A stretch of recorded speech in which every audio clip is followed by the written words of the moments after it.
శ్రీమాత్రే నమ. మీనరాశి వారికి మరి ప్రస్తుతం జన్మశని ప్రభావం వల్ల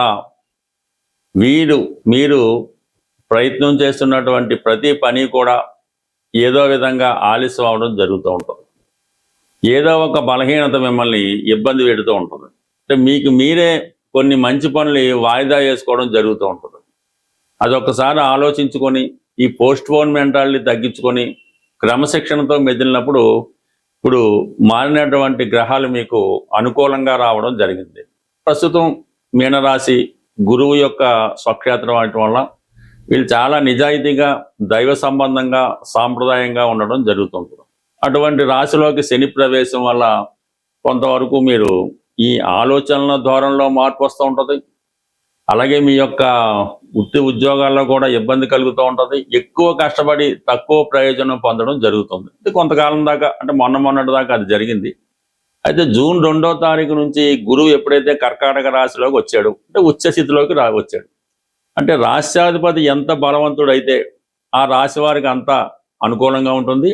ఆ రాశిలో ఉన్నటువంటి పాపగ్రహం కూడా మీకు మంచి ఫలితం ఇవ్వడానికి కారణమవుతూ ఉంటుంది. ఇప్పుడు ఆ గురువు ఎప్పుడైతే ఉచ్చులోకి వచ్చాడో మీలో కొంత పట్టుదల పెరుగుతూ ఉంటుంది. ఏదో సాధించాలనే తపన కలుగుతూ ఉంటుంది. గతంలో ఉన్నటువంటి బలహీనతల నుంచి బయటపడి మిమ్మల్ని మీరు సంపూర్ణంగా ప్రూఫ్ చేసుకునే అవకాశం ఉంటుంది. ఆల్రెడీ ఇంచుమించు 1 సంవత్సరం వృధా అయింది. ఇప్పుడు దాన్ని అధిగమించే ప్రయత్నం చేస్తే కంప్లీట్గా సక్సెస్ రావడం జరుగుతుంటుంది. ఎందుకంటే కర్కాటక రాశిలో ఉన్నటువంటి గురువు 9వ దృష్టితో తన యొక్క రాశిని, మీనరాశిని వీక్షించడం అన్నది, ఎలాగైతే ఒక తండ్రి తన సంతానాన్ని కాపాడుకుంటాడో, ఎలాగైతే ఒక భగవంతుడు తన భక్తుల్ని రక్షించుకుంటాడో, ఆ విధంగా మిమ్మల్ని ఈ దైవ బలంతో మీలో ఉన్నటువంటి బలహీనత నుంచి బయటపడి మిమ్మల్ని మీరు సంస్కరించుకొని కొద్ది ప్రయత్నంతో ఎక్కువ ఫలితం పొందడం జరుగుతుంది. కాబట్టి జరిగిపోయింది వదిలేయండి, జరగబోయే దానికోసం ఆలోచిస్తే కంప్లీట్గా మీలో ఉన్నటువంటి టాలెంట్కి తగిన గుర్తింపు రావడం జరుగుతుంది. ఇప్పుడు 5వ స్థానంలోకి 3 గ్రహాలు రావడం జరిగింది. అంటే గురువు రావడం వల్ల సంస్కరించుకుంటారు. మరి గురువు మీకు దశమాధిపతి అవ్వడం వల్ల వృత్తిపరమైన మార్పు రావడం జరుగుతుంది. వృత్తిలో అభివృద్ధి రావడం జరుగుతుంది. వృత్తిలో పెద్దవారి సహకారం లభిస్తూ ఉంటుంది. మెయిన్గా శుక్రుడు అక్కడ రావడం జరిగింది. ఈ శుక్రుడు ఎప్పుడైతే రాశ్యాధిపతితో కలిశాడో మీరు సినిమా కానీ, టీవీ కానీ, కళారంగంలో ఉన్నా, ఫైనాన్స్ రంగంలో ఉన్నా, ఏదన్నా ఒక పెద్ద వ్యాపారంలో ఉన్నా అది మీకు అనుకూలించే అవకాశం ఉంది. అంటే శుక్రుడు గురువు 2 కూడా ప్రత్యక్షంగానో పరోక్షంగానో ధనాన్ని, భార్య యొక్క సౌఖ్యాన్ని, జీవితంలో ఆనందాన్ని ఇచ్చే గ్రహాలు. కాబట్టి ఈ మీకు సంపూర్ణమైనటువంటి గతంలో ఏదైతే కోల్పోయారో తిరిగి ఆనందాన్ని పొందడం జరుగుతూ ఉంటుంది. వివాహపరంగా ఉన్నటువంటి సమస్యలు కూడా సాల్వ్ చేయడం జరుగుతుంటుంది. ఆరోగ్యపరంగా కూడా మీరు అనుకూలించే అవకాశం ఉన్నది. పైపెచ్చి ఏంటంటే బుధుడు సప్తమాధిపతిగా 5లోకి వచ్చాడు. పెళ్లి విషయంలో, ప్రేమ విషయంలో, అలాగే విద్యార్థులు విద్యాపరంగా సక్సెస్ పొందడంలో పూర్తి సహకారం లభిస్తూ ఉంటుంది. అంటే ఇప్పుడు ఎలాగొచ్చిందంటే, ఇప్పుడు గురువేమో మీకు కర్కాటకం నుంచి 9వ దృష్టిలో చూస్తున్నాడు. అంటే గురువుతో కలిసి ఉన్నటువంటి శుక్రుడు కూడా ఆ దృష్టి పడుతున్నాడు. అంటే శుక్రుడు మీనరాశిలో ఉచ్చి పొందుతుంటాడు. కాబట్టి అది కంప్లీట్గా స్త్రీలకి అటు సౌభాగ్యాన్ని, సౌఖ్యాన్ని, ఆనందాన్ని ఇవ్వడం జరుగుతుంది.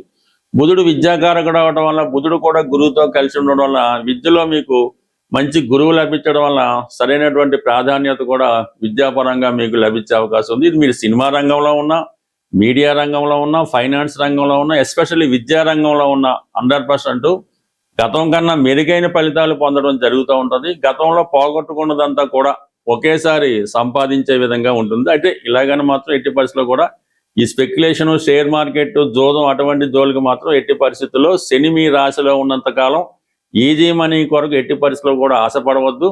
అలాగే మీకు సులభంగా ఏదన్నా ఇస్తానన్నా కూడా అది నమ్మే అవకాశం అయితే మీకు ఉండదు. అంటే ఇది కాలేజీలో సీట్ ఇప్పిస్తామనో, ఉద్యోగం ఇప్పిస్తామనో ప్రలోభ పెట్టే అవకాశం ఉంటుంది.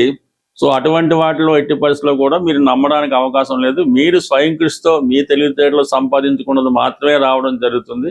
ఏమాత్రం మీరు రాంగ్ సైడ్లో వెళ్ళినా కూడా అది టోటల్గా లైఫ్కి ఇబ్బంది కలిగే అవకాశం ఉండదు. కాబట్టి సరైన సమయంలో సరైన నిర్ణయాలు తీసుకోవడానికి మీ జీవితంలో ఒక మంచి మార్పు రావడం జరిగింది. అలాగే కుజుడు కూడా 3వ స్థానంలో ఉండడం వల్ల చేసే ప్రయత్నాల్లో మరింత వేగం పెరిగే అవకాశం ఉంది. బట్ ఏదైనా 12వ స్థానంలో రాహు వల్ల రాంగ్ డైరెక్షన్ వల్ల నాశనం అయ్యే అవకాశం ఉంది. కాబట్టి వారిని కొద్దిగా దూరంగా పెడితే మిమ్మల్ని మీరు నమ్ముకుంటే కంప్లీట్ విజయం మీకు రాబోతుంది. మరి ప్రస్తుతం గోచార రీత్యా సమస్యలు ఎదుర్కొంటున్నవారు, అంటే ఏదైనా ప్రతి సమస్యకి కూడా శని భగవానుడు ఒక్కడే కారణం అవడం, అలాగే అదృష్టాన్ని ఇవ్వడానికి గురుగ్రహం ఒక్కటే కారణం కాదు.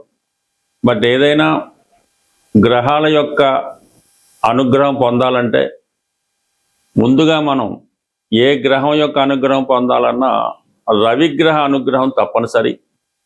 అందుకనే ప్రతి ఒక్కరూ జీవితంలో ప్రతిరోజు కూడా ప్రథమంగా ఈ సూర్య నమస్కారం చేసుకోవడం, వీలున్న వాళ్ళు ఆదిత్య హృదయాన్ని పారాయణ చేయడం వల్ల రవి అనుగ్రహిస్తాడు.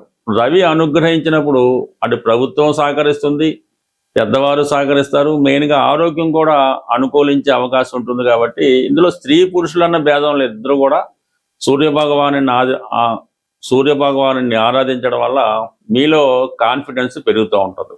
అయితే మనం ఏ పని చేయాలన్నా కూడా శని యొక్క అనుగ్రహం కూడా తప్పనిసరిగా ఉండాలి.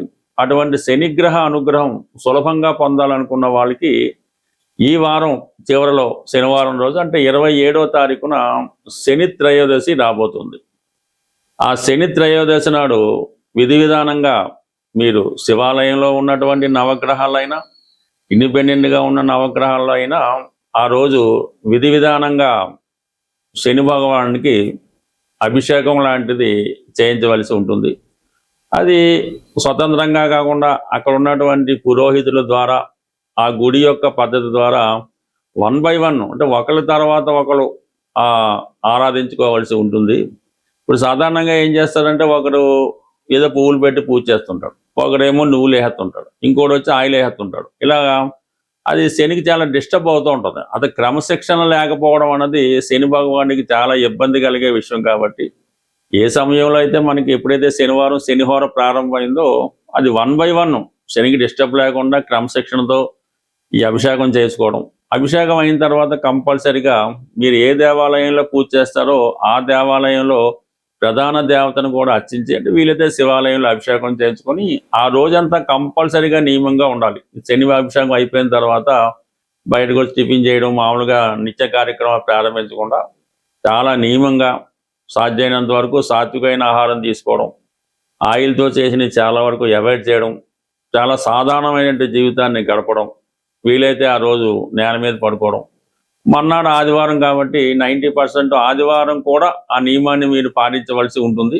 అంటే ఏదైనా ఈ 2 రోజులు కూడా సంపూర్ణంగా మీరు చాలా సింపుల్ లైఫ్ అనుభవించడం వల్ల ఆటోమేటిక్గా శని భగవానుడి యొక్క అనుగ్రహానికి సులభంగా పొందడం జరుగుతుంటుంది. మామూలులో చేసుకోవచ్చు.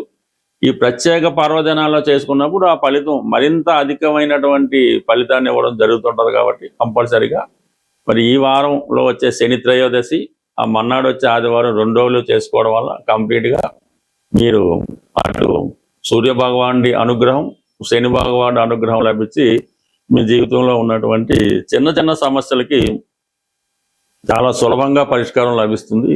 స్వస్తి.